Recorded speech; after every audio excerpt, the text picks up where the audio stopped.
Hey everyone, Skull902 here, and today, it's time to finish up my Let's Play of Sonic CD with some trivia and other such nifty information. You know how these extra videos go. Or not, I don't know how familiar you are with the channel. Let's begin. This time around, we not only have the special stages and bad futures to look at, but the original version of the game as well, plus even more stuff. Gonna start off here with Amy in Palm Tree Panic. I first ran into her in Collision Chaos in the LP, but if you go through the present in Act 1, you can actually run into Amy. So that's pretty nifty. She will latch on and hug you, but she can't do that if you have a shield, as I learned on Dennis's stream yesterday, so that's actually pretty interesting that Sonic Shield prevents that. This here is a special stage. The premise of these special stages is that you got this 3D view. Though it's all still 2D, you got these UFOs flying around, and you need to break them all. That's how you get the time stones. Each one that you break will give you an item, like the speed shoes there. Some will give you rings, which I believe make Sonic's ground running speed faster the more rings that you have, though don't quote me on that. So it's all very interesting. If you run into the water, the time goes down quicker. You are on a time limit, and if the time gets below 20 seconds, there will be a red UFO that will give you, I believe, 30 seconds more time. So that's actually really helpful. You can stay in a special stage perpetually if you keep breaking that one. So yeah, that's how you get a time stone. And of course, if you get all 7 of them, then you get the good ending that way, as I mentioned in the LP. It is the quicker but more risky route to getting them. And the reason why I think is because these fuckers get pretty tricky from the 5th one onward. So it's quicker, but again, riskier than the robot generators. But the thing about that is, I'm about to go into the future here. And the time stones are really convenient in the respect that, in each Act 1 and 2, you don't have to individually break each of the robot generators. So it's like an automatic good future for each zone, which is fantastic. Cuts out a lot of the work to beating the game. So I just think that it's really cool that they do give you 2 options for doing that, but that's what happens when you get the time stones. This is Tails. So when you beat the game for the first time, it'll be like, hey, you unlocked Tails, and here's him in the options. When you play as Tails, there's no story cutscenes because this is supposed to be non-canon. So Metal Sonic won't take Amy and stuff, but you do have time travel still. If you run in a straight path for long enough, or if you bounce between 2 springs, as I did in this clip, Tails can still go into the past, which I think is really neato burrito. You still have both options, of course. I'm about to break a robot generator here, and then in the next clip will be the special stage, so whichever way you want to beat the game as Tails, it'll still let you do it, just as with Sonic, which I think is really cool. And whatnot, they didn't cut anything out aside from the story cutscenes, because again, that would be really weird. Bosses are just the same, and you get no animations either. So yeah, this is the Sega CD version, the original, released in 1993. The original does something interesting where, like, when Sonic's running full speed, the camera will shift ahead of him. Some people like that. Some people, like me, don't. Here's the original spin dash for Sonic CD. As you can see, it's not instantaneous. You gotta charge it up first before Sonic goes. So what most people do is this. They'll charge up a super peel out and then press down as soon as he goes. It's much quicker that way. Here's the original, much choppier special stages from the Sega CD version. And now we're moving on to easier time travel than what I showed off in the LP with Quartz Quadrant. These were pointed out to me by SonicFanJ, who I'll mention later. This one, I swear I've gotten it to work in this version. Never as Tails, though. But when I was recording, it did not want to cooperate with me here. But you can do it. So instead in Act 1, what I typically do is this. It's just as reliable. You know, it sends you on a straight path. You just keep holding right to run, and then it'll send you into the past, and all you gotta do is backtrack a little bit to get to the robot generator. In Act 2, you got this path, and it's much easier than what I did. I feel like such a fucking idiot for either not knowing or remembering that that this was a thing. But you spin dash right here, you bounce off the spring, booyah, sends you right to the past, guaranteed every time. So yeah, Quartz Quadrant to time travel in is not as difficult as I made it out to be in the LP, and I apologize for that. So here's the bad futures. There's absolutely no reason to travel here during the course of a playthrough, but you know, if you so wish. Palm Tree Panic here, as you can see, the very little plant life that's left is dead. A lot of the platforms that would either be stationary or moving, they're just done for. Robotnik has a different colored boss. And then here's Collision Chaos. It's fully electrified now. Eggman may be using it as some kind of power plant and whatnot. So that's pretty interesting. Tidal Tempest here. It's all like rusted up, and it's got Eggman imagery, of course, because, you know, he took over the world. So that's interesting. Quartz Quadrant here. The mine has been completely dug up. And again, it's all like electrified. There's absolutely no plant life, I think, in this one. So, you know, Eggman's just kind of using it, again, as another power source. The boss in this one, he's made it all gold. Because I presume he made a lot of money doing what he did. So, here's Wacky Workbench. Again, the stage is much more electrified. And the floor, actually, the bouncing floor is on all the time. So here's the Eggman statue, actually, that I mentioned in the LP. And again, if you break it, he'll send the bombs after you. So, yeah. Here's Stardust Speedway. Everything's got like a red tint in the background. It's kind of like a big old city. So I presume Eggman's sort of like, maybe not base of operations, but it's clearly like the only place where there's any life anymore, since it's a city. And of course there's a big-ass Eggman statue. There's a perpetual storm in Act 3, so that's pretty interesting. Here's Metallic Madness. Once again, he kind of dug everything out and, you know, put some generators and stuff here. You can see the walls are all cracked, presumably from overuse.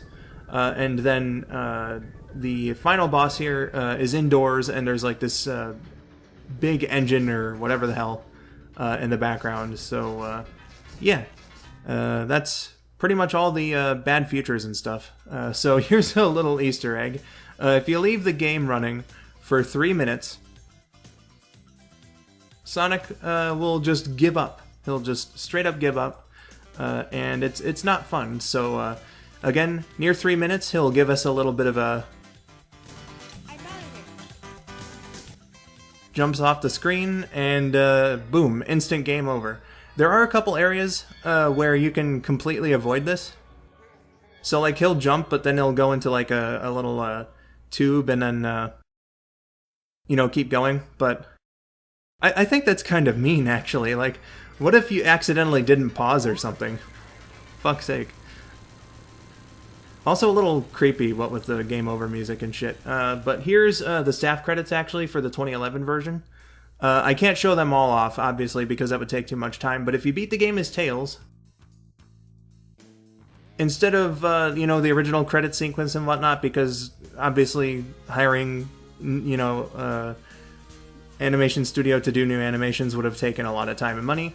It gives you the staff who worked on the 2011 version. So, you know, that's pretty fucking cool, actually. So when you beat the game as Tails, again, you get the 2011 version staff credits. And again, there's no, like, special ending after the credits for Tails. So whether you get the good ending or the bad ending, it just boots you right to the menu. So that's all the unseen gameplay. So next segment. Due to the version differences, this one's going to get a little complicated. For level select, In the original version, press up, down, down, left, right, B on the title screen. Something to note is that it works differently than the other classic Sonic games in that once the stage is over, you're booted back to the title screen. Attempting to time travel will do this too, but if you do the code again, the next level you select will be in whatever time you travel to, with the time and ring count from the previous level. In the 2011 version, level select becomes accessible in the extras menu after clearing the special stages in time attack with a time of under 4 minutes. From the normal stage select menu, you can only play as Sonic. There is a way to get it with Tails, but I'll mention that later. On the subject of time attack, if you want to see how the developers did on certain levels, press right, right, up, up, down, C on the title screen in the original version. To unlock the normal sound test, known as the DA Garden, you have to beat the game with the good ending in the original version, or clear all stages in time attack in under 30 minutes in the 2011 version. The DA Garden is an interesting little menu with a view of Little Planet you can control in many different ways, with a day-night cycle and appearances by the game's characters. However, you can't listen to the past version of any song. To do that, you have to access the secret sound test. In the original version, press down, down, down, left, right, A on the title screen. You have to clear the special stages in time attack with a time of under 5 minutes in the 2011 version to get the secret sound test from the extras menu.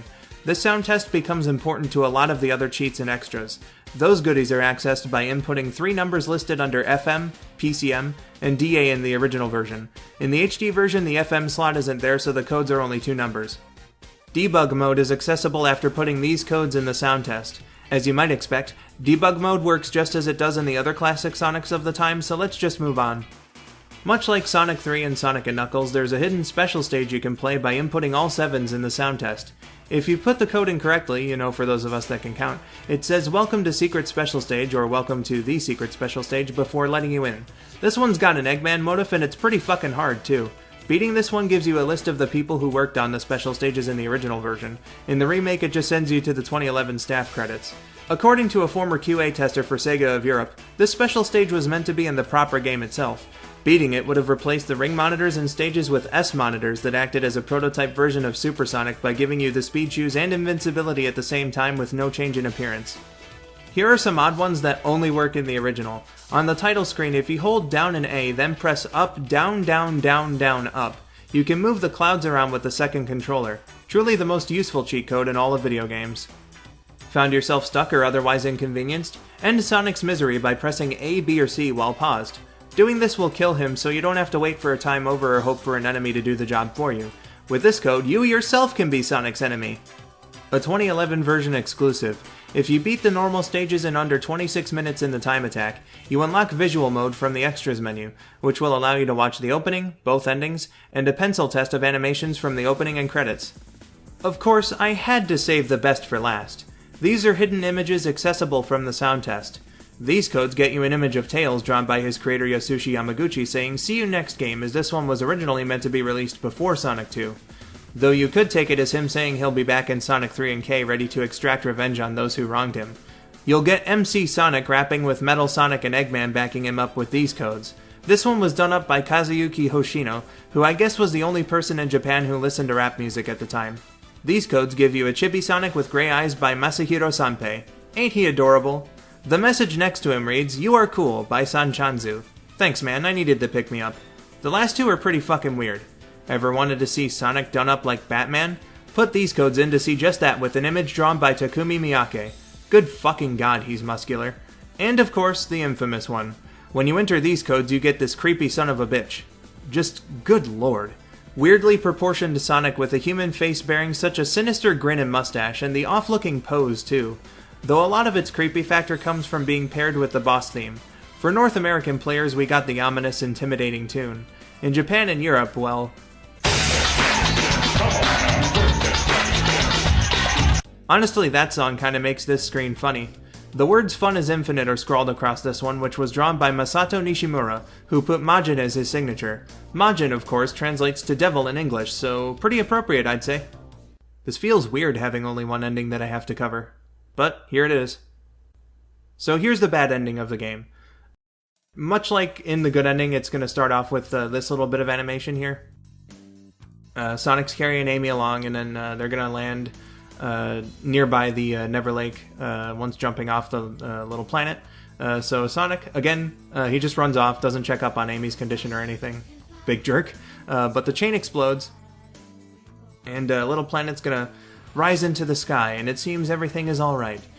Sonic's gonna land, it's gonna get all glittery and shit, but here's the difference. Eggman's carrying a time stone, so he's just gonna go back in time and start this whole thing over again. So, you know, he's laughing about it and everything. There's nothing Sonic can do about it. But Sonic does grab this rock here, and he throws it at Eggman for, you know, bragging and laughing at him and shit. And quite frankly, I love this ending more than the good ending because I just like seeing Eggman get fucking owned there. So the rest of it before the credits is just the same. I should say before and during the credits, you know, it just plays the same animation over again. Same credits, no difference. And then after the credits are done, the Little Planet will show up over Never Lake again, chained to the mountain there, and yeah, you failed. So, you know, you gotta try it again in order to get the good ending. So, yeah, again, that's the only one that I have to show off here, so moving on. Now it's time to pick up what's been put on the cutting room floor. First up are some of the sprites and animations which went unused. Starting, of course, with Sonic being electrocuted, because we like torturing our boy. These likely would have been used in Wacky Workbench or possibly Collision Chaos during the Metal Sonic sequence. Here's some kind of animation of Sonic falling, presumably for when he's traveling through time. Just like the Turtles! Then we've got the blue Hedgehog flapping his little arms around, perhaps to help his mobility underwater in tidal tempest. Now he's looking over his shoulder, and I love the shit out of this sprite. Should have been used somewhere. But of course, we can't forget about Sonic's allergy mechanic. For real though, this sneezing animation was meant to indicate Sonic's feeling a sense of upcoming danger. Think Spider-Man but with a cold. This was apparently an early concept Sega had about the character. It was never fully implemented in the games, but did make its way into some extra material like merchandise and, would you look at that, right there in the opening cutscene, though it is kind of a blink and you'll miss it thing. The missing transformation. Upside down Sonic, with Tails equivalents from the remake. Next up is the shrugging animation, which is presumed to have been intended for a situation Sonic couldn't get himself out of. Then we've got the Hedgehog being snagged up like he's a prize in one of Sega's UFO catchers, which look fucking impossible, by the way. Next are a couple from the special stage, Sonic being knocked back, and then flung in the air. Now he's doing his best Dude Bro impression by going chest out, arms back. At least he doesn't look nearly as derpy doing it as Tom Wilson. Disgusted at being compared with such a piece of shit, Sonic hurriedly looks for somewhere to hide, skidding along the way. Little does he know he can never truly hide from me. And last is a sequence of sprites where Amy has hearts in her eyes. Unused in the original, these would get utilized in the remake whenever Amy hugs Sonic. As for unused objects, there's a few monitors that were scrapped, such as the S monitor mentioned earlier. If placed in debug mode, it'll give you the speed shoes, invincibility, and a shield all at once. Next one up's a blue ring, but it doesn't serve a purpose when placed in-game. They were apparently pretty undecided on its function. In one prototype build it acts the same as the S monitor, while in another it gave you an invisible shield that you could stack with a regular, more visually apparent shield. The blue ring monitor would eventually be used for the combine/hyper ring power-up in Knuckles Chaotix and Sonic Mania. The last one of these monitors has a clock on it. I'm sure you can guess what it's for. In the final game, if you break it, it only works to stop some animations. For the special stage, there are these oil slicks that would slip Sonic up. They're present in a couple prototype builds, but there are none out there where the slicks are functional. Also, there's this hand icon, which may or may not have stopped the timer. In the original version, there was a cut zone known simply as R2. Considering the game's unique terminology, using the word round instead of zone, we can assume by the name that this level was meant to take place between Palm Tree Panic and Collision Chaos. This shot from the ending sequence was confirmed to take place in the zone, and there are also some conceptual pieces like this one with rainbow waterfalls or a couple different enemies that would have been there, as well as the intended boss. A year and a half after the remake was released, Christian Whitehead compiled and shared a sprite sheet full of things meant to be included in R2, as well as an unused enemy in R8, or Metallic Madness, that also appears in the end sequence. Interesting stuff to be sure. But that's not the only cut zone. During development of the remake, Christian Whitehead planned to include a new zone called Desert Dazzle, based on the unused desert level prototype in Sonic 2. Its art was finished, the present version's level layout was done, and there was even some music done for it, but ultimately the level was scrapped.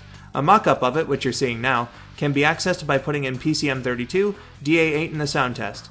It's also the only way to access the level select with Tails as your chosen character. If any of the zone artwork looks familiar, it later served as a basis for Mirage Saloon and Sonic Mania, so in the end it didn't go to waste. Christian Whitehead wanted to add a zone to the game as a reward for collecting all the time stones. There isn't much information out there aside from this picture and a description of what could have been.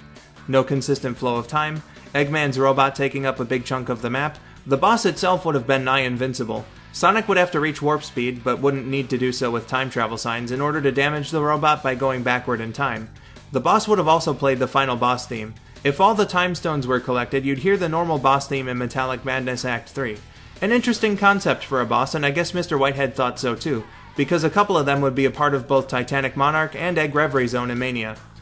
There's a fair bit of concept art that's gotten out there, not just for the game, but the animated sequences as well. Here's some of them from the game. Sonic in his pose from Wacky Workbench, concept art of Amy Rose leading into her final design sheet. Of course, you can't forget about Metal Sonic with some of his conceptual designs, a few of Eggman's vehicles, and some drawings of Little Planet, the special stage, the signposts, a document on the Metal Sonic race, as well as a diagram for the time travel mechanic. As far as the animations go, we have character design sheets for Sonic, Amy, Metal, and Eggman, not to mention some storyboards, and oh my god! Sonic! You told everyone not to be a fool! That smoking isn't cool! It's for dumbbots, and is bad for your health. Well, I for one am spliggered by this development. But for real though, this was just something done up as a welcoming sign for the staff room. I love how fucking miserable he looks. And of course, the random trivia section. Here are some neato little tidbits about the game. I brought this up in the commentary, but Amy originally appeared in the 1992 Sonic manga and had a different design at first as a result of Sega's internal contest. Here she is with her brown fur design, though her usual outfit looked like this. Eventually they switched to her familiar pink design to match up with the games. Don't remember if I mentioned it in the LP at all, but in the American manual, the localization team tried to synergize the games and Saturday morning cartoon by renaming Amy Princess Sally. Considering the show's cancellation a year later and the fact these two look nothing alike, I'm sure it's a huge surprise to hear this change didn't exactly stick. If you're like me, which I hope you're not, you love the animated cutscenes in this game. Turns out someone got their hands on a few of the animation cells and put them online. Glad to see at least a few of these got preserved and are still in fairly good condition too. You know it, motherfucker. Time for the trend to continue. For the last installment of inspirational Japanese box art text, we've got a bit of a double whammy. The first snippet on the front cover, which is also really tiny, says, "To live a life of power, you must have faith that what you believe is right, even if others tell you you're wrong. The first thing you must do to live a life of power is to find courage. You must be ready to reach beyond the boundaries of time itself. And to do that, all you need is the will to take that first step." My god, that's beautiful. On the back, Sonic is quoted as saying, "Ask not what others can do for you, but what you can do for others." Well, if we're gonna have the antagonist take from a long-dead American president, why not the hero? Unfortunately, they stopped doing this kind of thing from Adventure onward, and, well, it's sad the journey's over, but at least we had a good time along the way. Or at least I did. Honestly, if you don't like these quotes, you can get the hell out. Time to talk ads. Not really much to go by since Sonic CD didn't have an American commercial, but I just wanted to show off the Japanese ad a bit because I think it's epic as fuck. Sonic and Metal circling each other about to throw down as you can do anything plays in the background, it's awesome. Aside from this weird shit, it's the first use of CGI in the series I can think of and it honestly still looks pretty good. They captured the characters well. Plus the badass sounding guy who says the game's title in English. It was so cool they had him do it again in another couple of commercials. Seriously, have a listen. Sonic the Hedgehog CD from Mega CD. Non-stop power play. Sonic the Hedgehog 3 from Mega Drive. Sonic and Knuckles, lock on! So the chronology of classic Sonic is a bit of a weird thing because of this game. It doesn't have a number or anything, so who's to really say, right? Well, there are a few opinions out there. One, of course, is that it takes place between 2 and 3 because that's when it was released. Fair enough. According to the game's director, Naoto Oshima, it takes place between Sonic 1 and 2. Considering the original version's spin dash, this sounds pretty believable, and, as of the release of Sonic Origins, it's the official timeline. A headcanon presented to me by SonicFanJ, check out her Sonic AU, links in the description, suggests that CD took place even before Sonic 1, with the justification that, even though Sonic doesn't use the spin dash in the first game, he's using his unrefined spin dash here because he doesn't have to worry about hurting any little animals, as Eggman isn't using them to power his machines. It's not just based on that idea though. She also showed me a translation of the Japanese Sonic 1 manual, which includes a quote from Eggman talking about how they'd fought multiple times before. So an interesting headcanon, makes sense to me. I mentioned in the LP that Amy was originally conceived as a character who had an interest in mystical things like tarot card reading and fortune telling, with these traits largely falling by the wayside as the years went on. However, there are a couple references made in later post-adventure material that call back to these original characteristics, and I'm going to talk about a few of them. First is the Sonic X episode, The Planet of Misfortune, or if you want the Japanese title, Please Marmalin. Bit of an odd one when translated. I couldn't possibly do better than the summary I once wrote for a friend, therefore I'll read from that instead. So in the space opera that was the third season, one of the last filler episodes has our heroes go searching for a Chaos Emerald on a planet inhabited by a race of alien mystics who specialize in romance. Amy goes full tourist in an attempt to get together with Sonic using these aliens' magic. She routinely takes him away from the plot by dragging him off to go to fortune tellers or do all these wacky activities. After a while it's not working, so with the help of the locals she sets up a trap for him to run into. When they both fall into a small pool of water somewhere, they'll become smitten with each other. However, Sonic avoids the trap and Tails and Cosmo end up in it instead to help out their plot thread for the season. The episode ends with Amy throwing a bitch fit just out of earshot from the pair because it didn't work. The audience is supposed to like this character, by the way. Can definitely see why some kid growing up watching the show would have looked at that or the other various examples of the show's bad character writing and thought, yeah, I don't like her. The only interesting thing to come about from it was that she reveals some of what Sonic's muted line during their infinitely better moment from the Season 2 finale was in the Japanese version. TLDR, Amy wants Sonic's dick unreasonably bad in episode 69. Not to remind anyone of Sonic Chronicles The Dark Brotherhood's existence, but in Sonic Chronicles The Dark Brotherhood, Amy has a POW move called the Tarot Draw, where she walks up to her opponent and like a shady street merchant, she draws a card, then uses it to predict the future. This puts a curse on the enemy. The worst part is they didn't even ask for the reading and still have to pay for it. Should've just ripped up a chain letter instead, at least that's free. The third reference to it is Amy's section from the manga Sonic Channel did for the series' 25th anniversary. In it, a crystal ball tells our pink heroine that a special someone will visit her, so she decides to make them cookies because she's a sweetheart. Then her oven catches fire and Sonic ends up being the one to get her out of there, fulfilling the crystal ball's prophecy. Omochao tries telling them something at the end, but it's probably not that important. Fuck you, Omochao, trying to waste their time during such a friendly conversation. After I had finished writing this video, but before I could really get to work on it, IDW released Sonic the Hedgehog number 45 in October 2021, which contains yet another reference to Amy's fortune-telling and card-reading hobbies. I for one blame Gigi. Clearly she hacked into my computer, so I had this video on the docket, and decided to put this in the comic so that this section of the video would be incomplete. The pink hedgehog breaks out the cards telling her sucky OC pals that she's something of an expert on the subject and met somebody special because of it. Then it cuts to Sonic doing that little sneeze mentioned earlier while he and Tails play video games. Funny and also clever. And then later, while I still couldn't get this video out, the compilation Sonic Origins released in June 2022, and, while I'm still upsetty spaghetti that it doesn't work on my computer, new animated cutscenes were done for the game from Amy's perspective. In the opening, she does some tarot and gets a bad draw, opting to try again and getting a more favorable result before her cards blow away and Little Planet appears over Neverlake. At the end, she does another draw, predicting the events of Sonic 2 and 3 before Sonic flies by on the tornado, blowing her cards away again in the process. But from the look on her face as she watches him, you can tell she's inspired. And just like that, we're all done. CD may be the most obscure of the main classic Sonic series, but it has a good chunk of interesting things to talk about all the same, and I hope you enjoyed seeing some of it. Next time I'll get into the extras of Donkey Kong Country. See you then! I have been Skull902, thank you for watching and have yourselves a wonderful day.